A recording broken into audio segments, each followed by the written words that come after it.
Қалайсыздар, қайырлы таң. Бүгінгі таңымыз басталды. Қара машинамды, қара ешек дейді мен бауырларым, қара ешегімді оталдырумен. Осыны моторын зарядкасы қойып жалап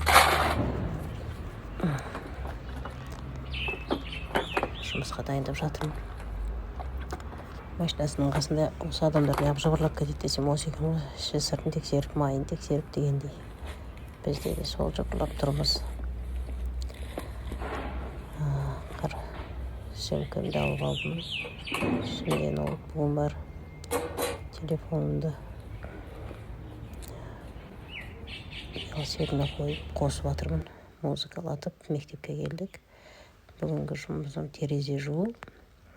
Терезе жуу менің любимый работам. Жақсылап тұрып соны жуып жатырмын. Сыртына тұрсам бәрі қорқып жатыр. Байлай шығарға жақылып кетпе деп.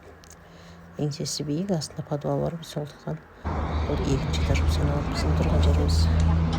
Сосын сыртына жұмысқа шықтық. Әйгерім қарап тұр, мен жинап жатырмын. Кіші Әйгерім қарап тұр, түксімеді. Қоқыстарын шығардық.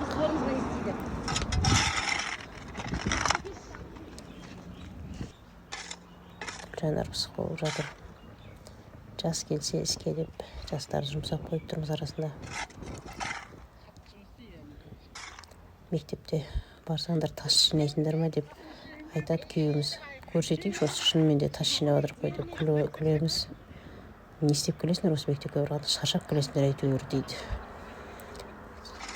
Сол айтпақшы, тас жинадық. Тазалық, денсаулық кепілі. Сосын оқушылардың аттарын шығарып алып, оларды қырқып отырмын жеке-жеке. Сол күні Ғалия деген ата-анам келіп, екеуміз екі жақтап жасап отырмыз. Көп көмегі тиді. Мынау қырқып отқан себебім, әрқайсының кітаптарына жеке-жеке аттарын жазып, скоштап қоямыз. Бұл жерде прямой эфирге кіріп, стримге кіріп, тиктоктан КТП жасап отырмыз әсел екеуміз. Бір бас, бір екі бас, одан жақсы дегенде екеулеп отырып кітапхана бітірдік. Сосын бала шағам келіп, бұрыштар жасадық. Кім болған бұрышын, сынып бұрышын,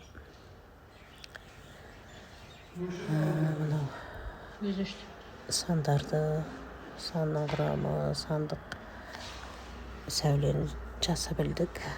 Шкафтың сыртына оқушылардың аттарын жасап білдік. Әрқайсының кітаптарын, аттарын жазып салып қойдық. Мінекей, біраз жұмыс бітті. Жыбырлаған жұмыспенен кешкі түнгі почти 9 болды. Сөйтіп бала шағамды жинап қайттым.